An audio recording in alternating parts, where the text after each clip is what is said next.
What years were you involved in the Vietnam War? Well, I was in the Marine Corps from 1967 till 1970, but I was in Vietnam for a relatively short period of time. I was actually in country in Vietnam from late of August 1968 until March of 1969. Or why did you join the war? Did you get enlisted? Did you get drafted? Or No, I enlisted. I had a deferment to go to college. So while I was in school and my grades were satisfactory, I wasn't going to be drafted. And I could have gotten a deferment to teach, because that's what I am, trained in as a teacher. So they would have given me a deferment for that. But I was a big supporter of the war. We had to stop those dirty, rotten pinko commies somewhere. So it was my thinking at the time that we needed to stop them, and Vietnam was a good place to do that. So I had a friend who suggested, who was not going to be exempt from the draft. He was while he was going to college, but he was a business major, so as soon as he graduated, he was going to be drafted. Another friend who had the same thing from another college, but we all went to high school together. And we went down to La Crosse because one of my buddies said, you know what we should do is we should become officers in the Air Force. And I thought, yeah, that sounds like a good idea. So we went down to La Crosse. I'm from Winona, Minnesota initially. We went down to La Crosse to take a test for the officer candidate school in the Air Force, which was 6 hours long on a beautiful Saturday in the middle of May. And jokingly, after that 6-hour exam, we're walking down the hall of the post office in La Crosse, and all the recruiters are there: Army, Air Force, Navy, Coast Guard, Marines. Jokingly, I said to my two buddies, I said, let's go in there and see what the Marine Corps can do for us. And the two of them looked at me and said, are you nuts?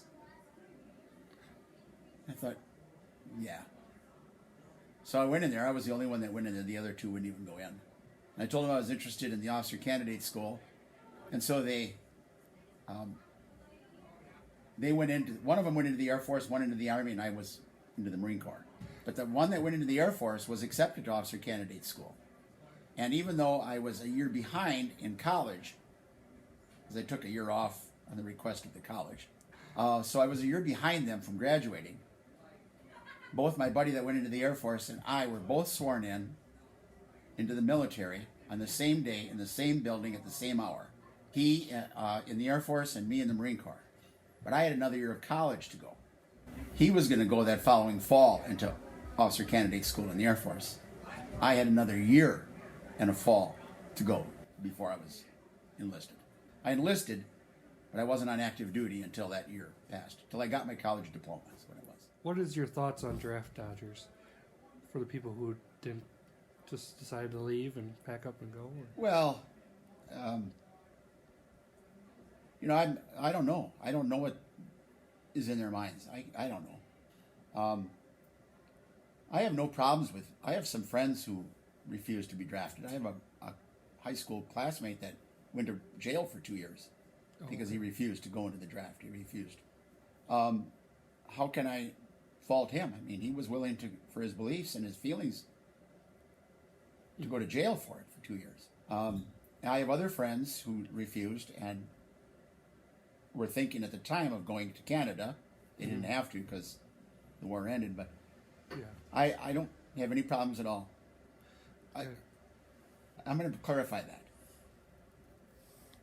It does, however, bother me when somebody says, I can't go into the draft, I can't go to Vietnam, I can't go into the military because I have bone spurs, but talks tough then afterwards, and how, yes, I would have charged into that school in Florida and I would have captured that shooter. That I have a problem with. But people who say, no, I don't want to be drafted, I can't shoot somebody else, I understand that. What was the food like in Vietnam? So that must be a popular question. Well, it is popular to the kids. You know what? I used to supervise the lunchrooms, and I always liked the kids who would look at their tray and smile.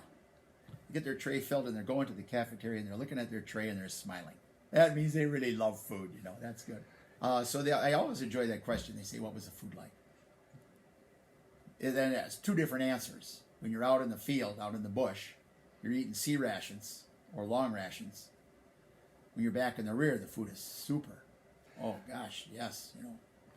You're down for breakfast and they'll have ham, bacon, eggs, hash browns, pancakes, waffles, anything you want. Supper, you know, roast chicken or steak sometimes, roast beef, you know. But out in the field, C rations and long rations. 2 meals a day. So, what was your family's thoughts on going into Vietnam and joining the war and everything? Well, that's interesting because I was dating one girl from St. Teresa's College in Winona. And on the day I enlisted in the Marine Corps, I stopped in Rochester and broke that off because I'm going to war. I'm going to be a war hero, you know. Then I started dating my wife. And then after I got enlisted in the Marine Corps and after I became an officer, we got married. So I was married before I went to Vietnam. So my family. My mother was upset. She didn't think that was a really cool idea. My father is a man of few words. Wished me luck. My wife, she knew, even when we started dating, what was on the horizon. So there was no reason why she would have objected. So she knew. Yeah. So what was your job every day while you were in Vietnam or in the Marines? Well, that's different.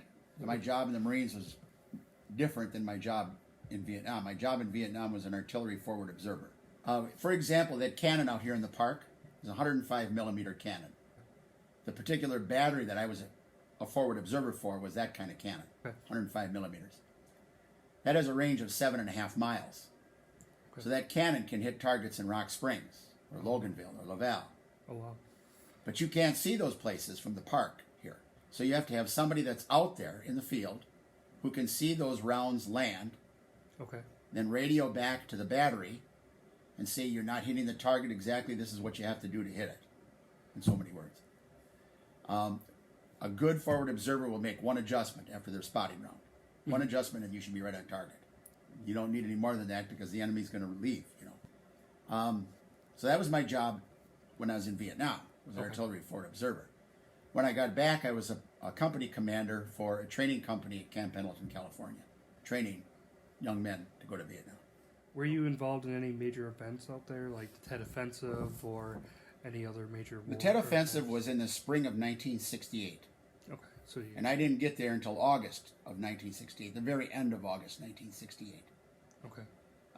We did have a minor Tet Offensive the following spring that I was involved in, but not near the magnitude of the one that was in 1968. As far as major operations go, the biggest operation I probably was on was Meade River, which was the largest vertical operation in the history of the United States. Vertical means they fly you up out of a helicopter, fly you over there, and vertically drop you onto the ground where we set up a huge cordon. It was Army and Marine Corps combined, and some Vietnam units as well. Cordoned off this whole area, and every day we'd tighten it up, and every night, that middle of that area was bombarded heavily. And then every day we would tighten that cordon. On Thanksgiving Day of 1968, while on that operation, I was wounded by a bouncing Betty booby trap and blown up. An explosive device. So I wasn't there to see the end of that operation, but people that were there, who I later talked with, said it was like there was just so many. By the time they got that cordon really small, it was like shooting fish in a barrel. It was not like a war should be, but nonetheless. Yeah. So that kind of leads in the next question. So did you get hurt? So you said you got wounded in that. I got wounded twice. I have 2 Purple Hearts. I got wounded on Thanksgiving Day of 1968 by that bouncing Betty, blown up. And I went back into the field after I recovered. They kept me in country. I had shrapnel wounds on the back of my legs, the back of my arms. But I didn't leave country. They operated on me down at Cameron Bay at the Air Force Hospital in Cameron Bay. So I was stationed down there from basically, 2 days after Thanksgiving until middle of January, through the Christmas holidays.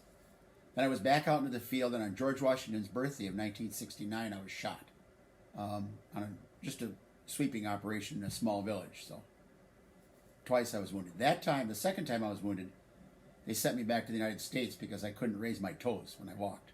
And they sent me to Oakland Naval Hospital in Oakland, California, where they fit me up with a device that had springs in it that would raise my toes when I walked. Well, you can't be running around Vietnam, obviously, with a spring device on your leg. So they sent me back to the United States. Fortunately for me, the nerve that they thought had been severed was only partially severed and regenerated itself to some degree. And so I didn't have any disabilities from that. Able to hang up the brace and the springs and walk without it. Did you have any long-term effects from Agent Orange? Well, that's a really good question, because now if you go to the VA, Veterans Administration, they don't ask if you've had contact with Agent Orange. They say, when were you there? And if you hit the certain dates, they automatically assume, they just check it, yes, Agent Orange. Because they feel that everybody who was in theater during that time subjected to Agent Orange at some point in time. One of the diseases that they list as a result of Agent Orange is non-Hodgkin's lymphoma, which I was diagnosed with about 30 years ago, 35 years ago maybe. And I recently had an evaluation through the VA, and they never connected that, even though they knew, they had my records that I had non-Hodgkin's lymphoma, and that I was in Vietnam during the time when they were spraying the jungles. They never said, yes, we believe those two are connected. I remember when I was in school that you mentioned that you got to see Bob Hope. I know you said it wasn't a pleasurable experience. Oh, it was memorable. It might not have been pleasurable, but it was memorable. Yeah. So you don't mind going into details kind of about that no, story? I'd be happy to. It was while I was in the hospital at Cam Bay. Bob Hope was, of course, touring the Middle East. He was in Okinawa, and he was in Da Nang the night before, and then he came down to Cam Bay, which was a huge base. So there were a lot of people there. And he was going to have a nighttime show. I believe, I'm not exactly sure of these times, but you'll get the idea. The show was supposed to start at 5 o'clock in the afternoon. But they had to take us patients on a bus at 1 o'clock in the afternoon, put us right in front of the stage, because the rest of the theater area was going to be, wasn't a theater like a building, but an open air theater, was going to be filled with people coming in, and they couldn't get the buses in then. So they had to take us with buses, patients, to the front, right in front of the stage, at 1 o'clock in the afternoon. Hotter than Hades, no clouds in the sky, sun baking on us. Nothing to hide us from no suntan lotion or anything like that, no umbrellas, no hats. So we just got burned out there. Well, then they announced that at about 4:30 in the afternoon that Bob Hope was going to be late. He wasn't going to get there until, I don't know, let's say 6 o'clock, another hour. Let me back up. The reason I got to go, because they drew straws in my hospital ward, and I got the short straw, and I wasn't going to be able to go. And an Air Force officer who was in the bed right next to me said, I don't want to go see Bob Hope. I saw him in Okinawa after World War II. You can go see him. Here's my straw. Here's my ticket. So that's how I was able to go. So I'm at this, waiting for Bob Hope's show to come on in. He announced he was going to be an hour late, and that's fine. Now, meanwhile, we're sunburned. I am burnt. I mean, close almost to the point of blisters, but not quite. So the Bob Hope show starts. And he puts up these huge idiot cards, as big as that wall there, so that he can read off his jokes. Well, we couldn't see the stage. So now the people have been sitting out there for 6 hours in the sun, and they're getting ornery. And they're yelling, we can't see. And all of a sudden the chant picks up, we can't see, we can't see, we can't see. Finally he goes, what's going on? He's not used to that kind of a reception. Then he realizes that his idiot cards are blocking the way. So right in front of the stage, he had a trampoline act that was established there that roped off. He says, I know what we'll do. We'll have a trampoline act next. He says, and then we'll take the trampoline down and people can move forward. So they had the trampoline act, which I didn't see much of. Yeah. Bits and pieces. Took the trampoline down and everybody moved forward. And you take up a lot less space standing than you do sitting. So everybody crowded up, and now people are sitting on top of one another, and fights were starting. And so the program started, the rest of the program that we were able to see. And it was a good show. It was a very good show. They had a lot of good-looking young ladies there from the Gold Diggers from television, which were dancers for, I think, Dean Martin's show. I'm not sure. Can't think of her name. Fluffy hair. Doesn't make any difference. She was there, and then all of a sudden, it got to be the time to close. And they always close Bob Hope shows with Silent Night. It's holiday time. Right smack dab in the middle of Silent Night, the clouds opened up and it poured. It poured. So there we are on this beach, totally soaked. Now we're full of sand from the beach, sunburn. We get back on the bus. They take us back to the hospital, to the ward. And the Air Force colonel is sitting in his bed, enjoying an ice cold drink, and he's laughing at me because I am bright red. I am covered with sand and totally wet. But I got to see Bob Hope. And you got a memory out of it. I do have a memory. Well, that'll last me forever. How would you say that you yourself and other vets were treated during the war and like right after the war? I was not treated poorly. Other vets I know, obviously you've heard stories, you've heard history that they were spit on and treated terribly. I flew from Da Nang Hospital to Japan on a military flight. Landed on a military base, was transferred to a military hospital in Japan. I flew from Japan on a military flight to Oak Knoll Naval Hospital in Oakland, California.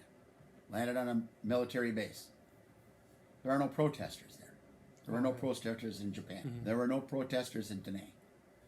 So from Oak Knoll Naval Hospital in California, I flew to the Great Lakes Naval Hospital at Great Lakes in Chicago.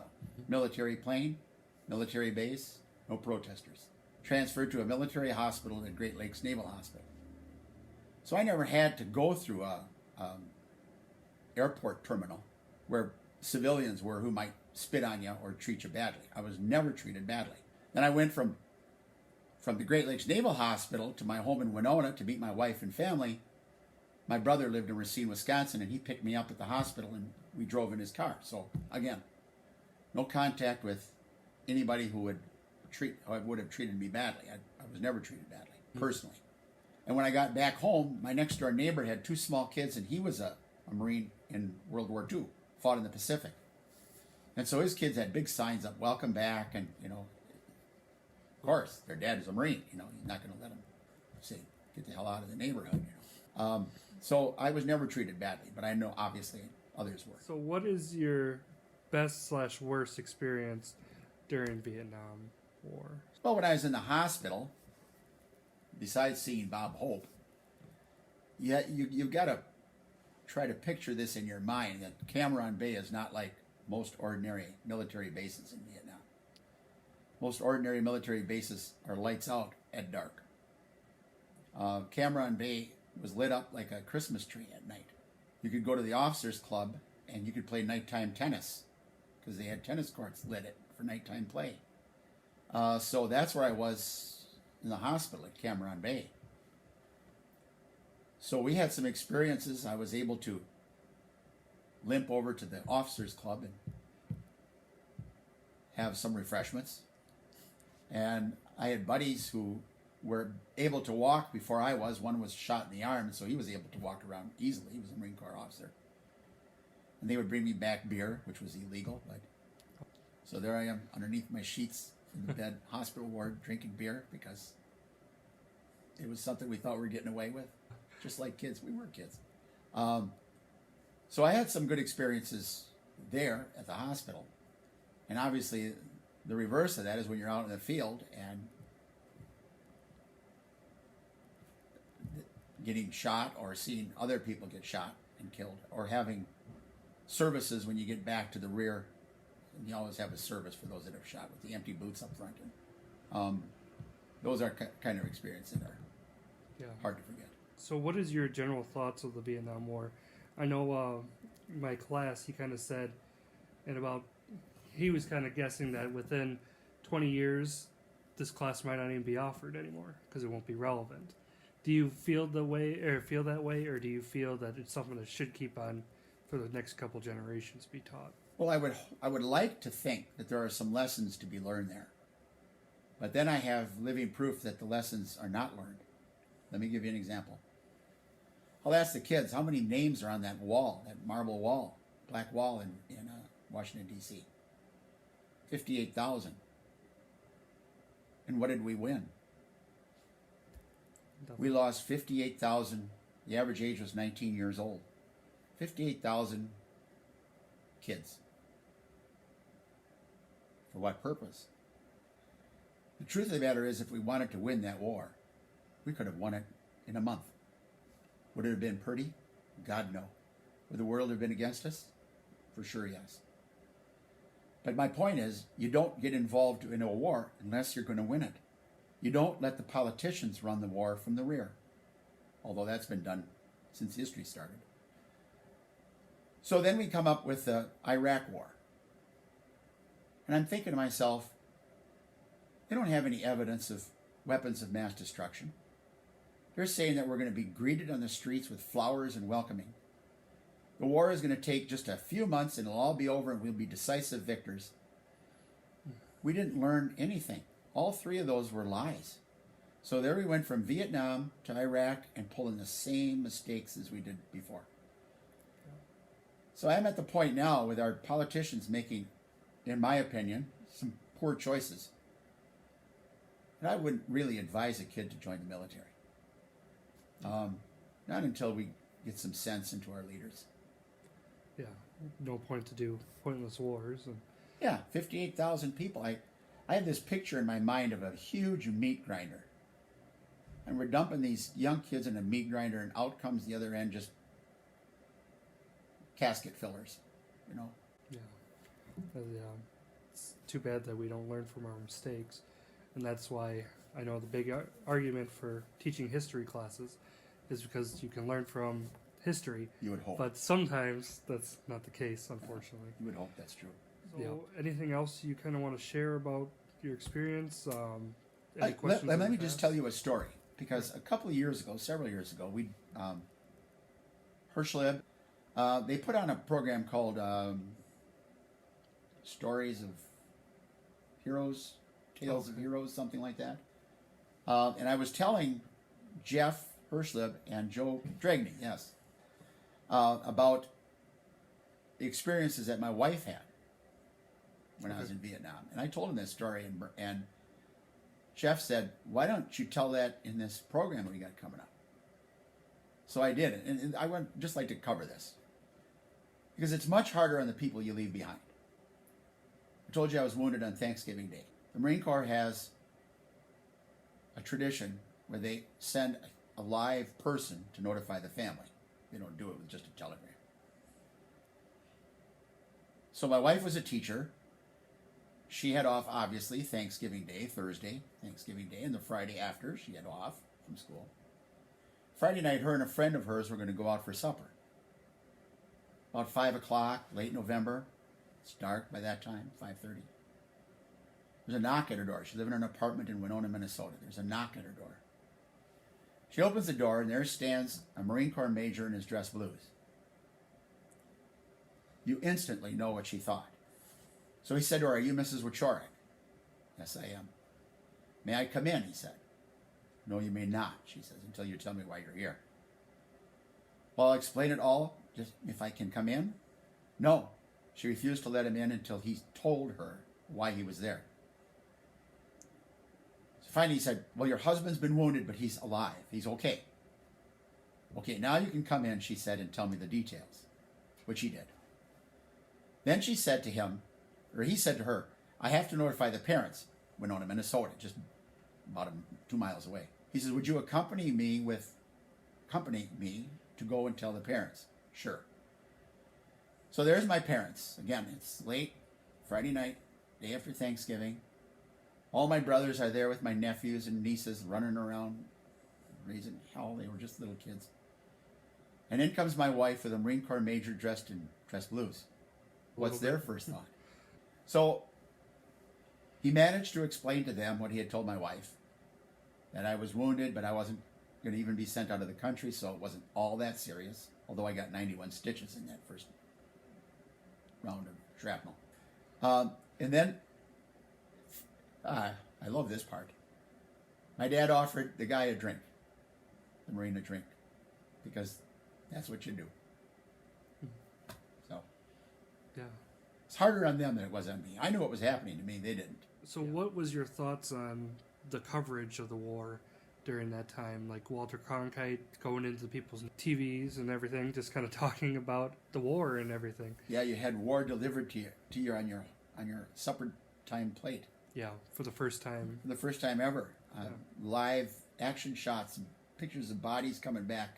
That, of course, turned the public against the war just as much as the protesting did.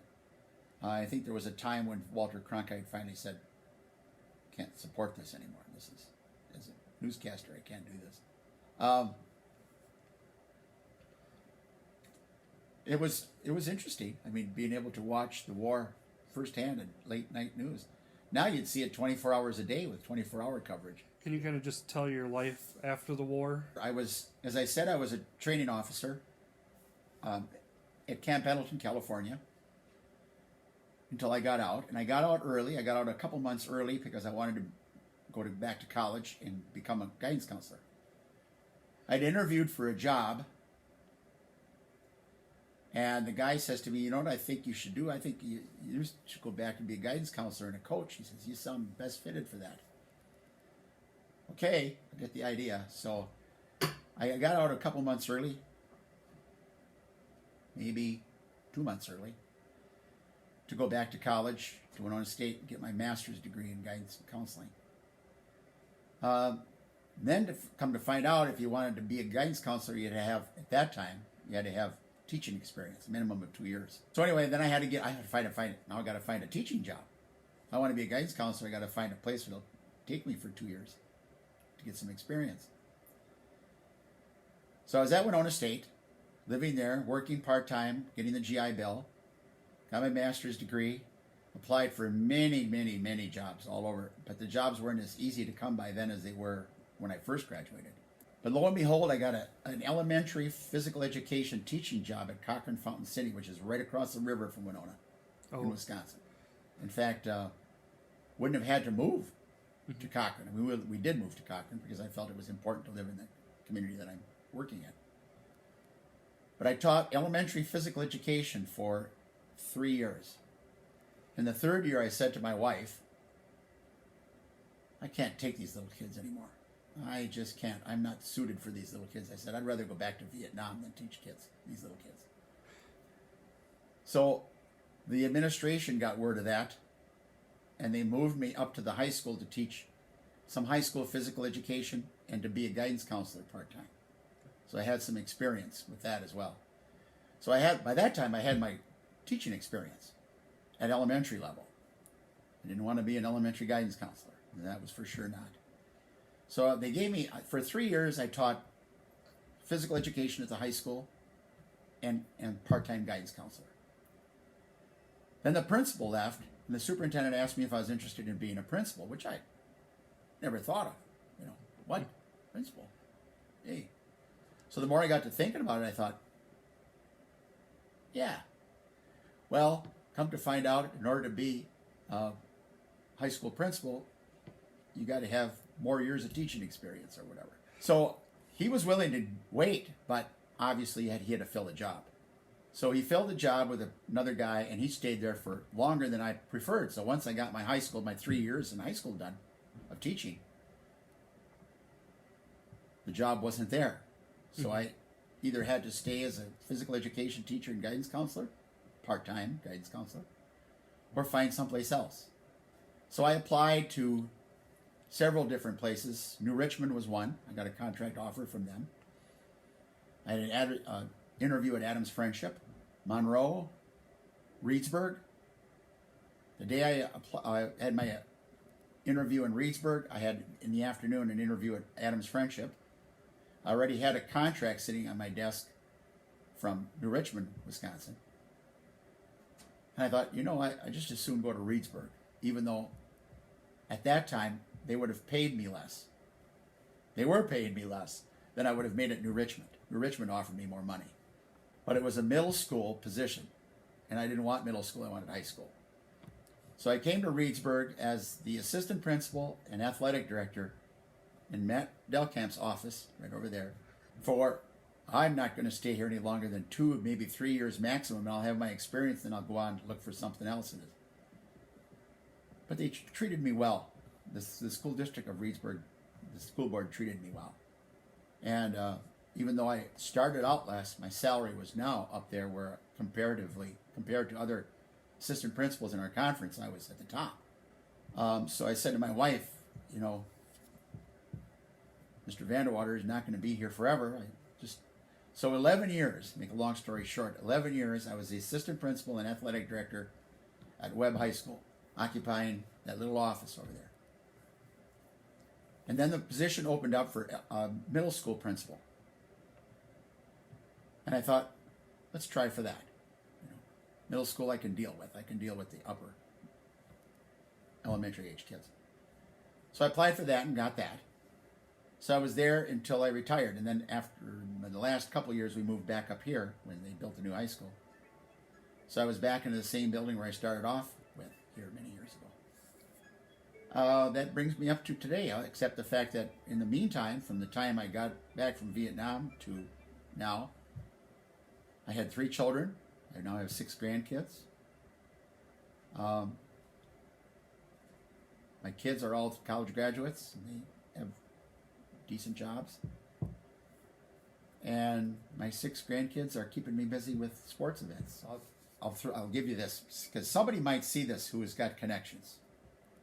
I think that the United States government owes me an R&R. Rest and recuperation, right, yep. Rest and relaxation. I didn't want to take it right away as soon as I got eligible for it, because I didn't want to have to come back to Vietnam for 6 more months. I wanted to be able to take it towards the end and come back for maybe 2 months and then go back home. So I was planning to meet my wife in Hawaii, which is one of the places they would ship you to go to R&R.